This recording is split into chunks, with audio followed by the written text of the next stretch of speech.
AP MLC Botsa Satyanarayana మీడియాతో మాట్లాడుతున్నారు. Live లో చూద్దాం. ఇదంతా అభివృద్ధి అనుకుంటే అభివృద్ధి చూడండి,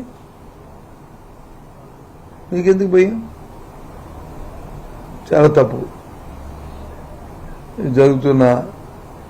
నిన్న జరిగిన ఈ సంఘటన తిరిగి పైపెచ్చు మా నాయకుల మీద, మా ఎమ్మెల్సీల మీద, వాళ్ళ మీద మీరు వచ్చి ఎస్సీ ఎస్టీ కేసులు మళ్ళీ బనాయిస్తున్నారు.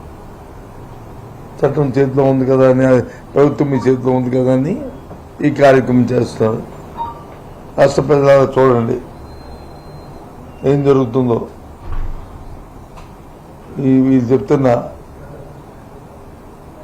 వీళ్ళు చేస్తున్న చేతలు చూడండి, అంత చట్ట వ్యతిరేకంగా కార్యక్రమాలు చేస్తున్నారు. ఈ సంఘటనలన్నింటినీ కూడా ఖండిస్తున్నాం. ప్రభుత్వం పరిపాలన లేదు, గాలి కుదిస్తుంది.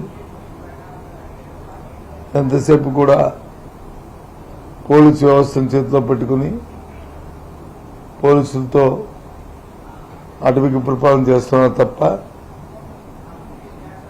ఇప్పుడు ప్రజాసంబద్ధంగా ఈ పరిపాలన ఏ ఒక్క ప్రాంతంలో కానీ ఏ ఒక్క నిమిషంలో కానీ జరగట్లేదు. ఎక్కడ చూసినా అంతే అరాచకం. చాలా శోచనీయం ఈ సంగతి. ఎంతసేపు మేము వచ్చి సంపద సృష్టిస్తామని చెప్పని మొన్న వచ్చి బీచ్ల్లో బారులు మన సంస్కృతికి విరుద్ధంగా, మన ఆచారాలకు విరుద్ధంగా, మన అలవాట్లకు విరుద్ధంగా ఇప్పుడు వచ్చి బారుల్లో, ఎయిర్పోర్ట్లో బారులు ఫారెన్ కల్చర్లో ఉంటే ఆ కల్చర్ వేరు, ఆ సంస్కృతి వేరు, మన ఇండియా సంస్కృతి వేరు. ఎక్కడో ఇంటర్నేషనల్ ఎయిర్పోర్ట్లో ఉంటాయి, కానీ సామాన్య డొమెస్టిక్ ఎయిర్పోర్ట్లో కూడా తిరిగే ప్రాంతాలు, ప్రజలు తిరిగే బీచ్ల్లో కూడా సుదీర్ఘమైన 100 తీరప్రాంతం ఉంటే తీరప్రాంతాల్లో ఈ బీచ్ల్లో బార్లు ఏంటి? ఎక్కడికి వెళ్తుంది? ఇదే నా సంపద సృష్టించడం?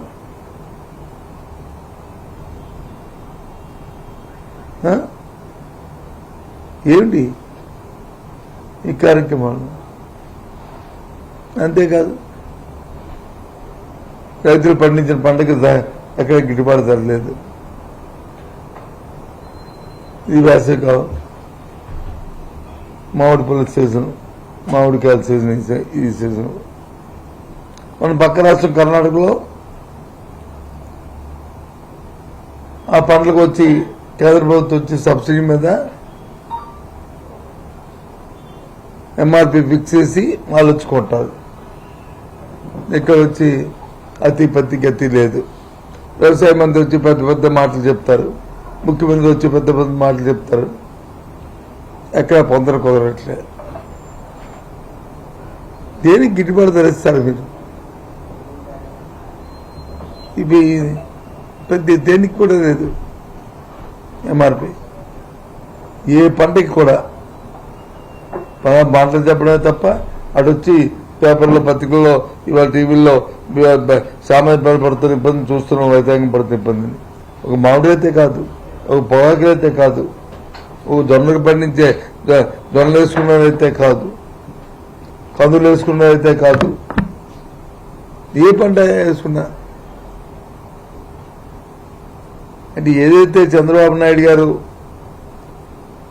ఆయన మీద సార్థకంగా వ్యవసాయం చుద్దదండగా అనే నాడు ఉందో దాన్ని సార్థకం చేసుకోవడానికి ఈ కార్యక్రమాలు. మళ్ళీ ఎప్పుడు చంద్రబాబు నాయుడు ముఖ్యమంత్రి అయిన రాష్ట్రానికి ఇదొక దురదృష్టం, ఇదొక ఇబ్బంది.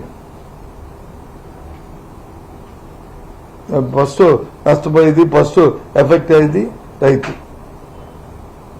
ఫస్ట్ ఎఫెక్ట్ అయ్యేది రైతు, ఫస్ట్ నష్టపోయేది రైతు. ఇది కార్యక్రమం. ఇది న్యాయమా? ఓటేసిన పాపానికి వచ్చి ఈ రకంగా రైతాంగం ఇబ్బంది పడ్డం ధర్మ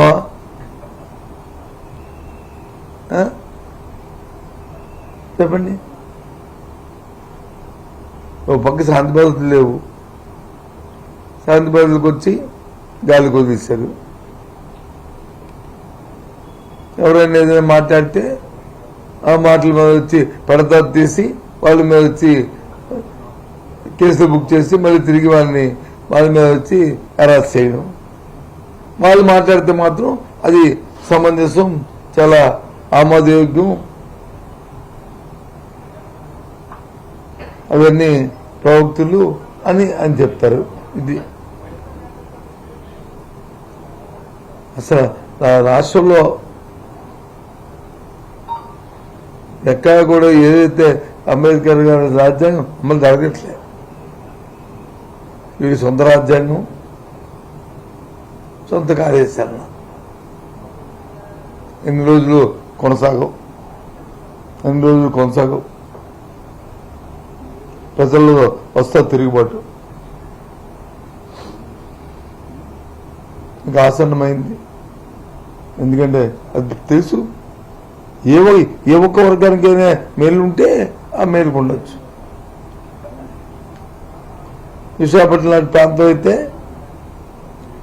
ఎంతో విలువైన భూములు ఉంటే అవన్నీ పప్పు పిల్లల్లా పనిచేస్తున్నారు. కావాల్సిన వాళ్ళకి, ఇష్టం వచ్చిన వాళ్ళకి తీసుకోమని చెప్పి దోపిడీ చేసి ఇచ్చేస్తున్నారు. ఏమైనా పోయిన దాని నుంచి డెవలప్మెంట్ అవుతుందంటే అది కనిపించట్లే. ఎక్కడెక్కడో ఎత్తేసిన కంపెనీలన్నీ తీసుకొచ్చి ఇక్కడ వచ్చి మరి ఏర్పాటు చేయడానికి ప్రయత్నం చేస్తున్నారు. ఏమనంటే ఉపాధి కల్పన పేరు, ఉపాధి లేదు, కల్పన లేదు. బాగాపురం ఎయిర్పోర్ట్లో వచ్చి బార్ పెడతా ఉంటారు. అక్కడ తాగడానికి నీళ్ళని ఆలోచించమని తావలేదు, దారి లేదు, నీరు లేదు ఆ ఎయిర్పోర్ట్కి.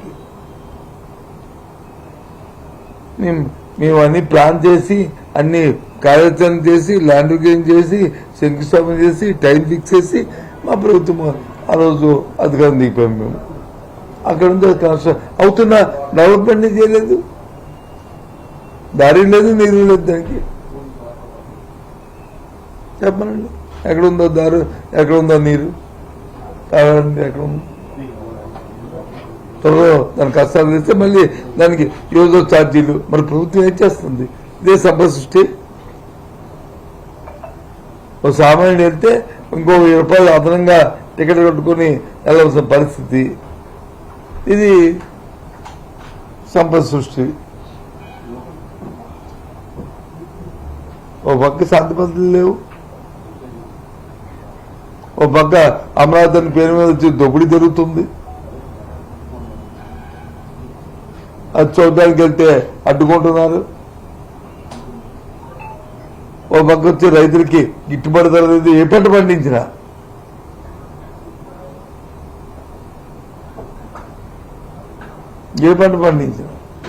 గిట్టుబాటు ధర లేదు.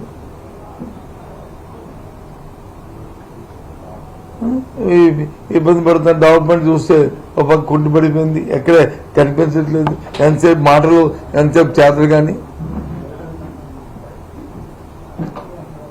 ఏ విధంగా ఈ రకంగా పరిపాలన సాగుతుంది. చాలా శోచనం, చాలా దురదృష్టం. చాలా ఓ బాధ్యత పార్టీగా, బాధ్యత వ్యక్తులుగా మేము చాలా బాధపడుతున్నాం. ఏంట్రా ఈ పరిస్థితి ఈ రాష్ట్రానికి? క్షణికావేశంలో అభూతి కల్పంతో ఆసక్తి చూపించి ఓటేస్తే జరిగే పరిస్థితి ఇదే.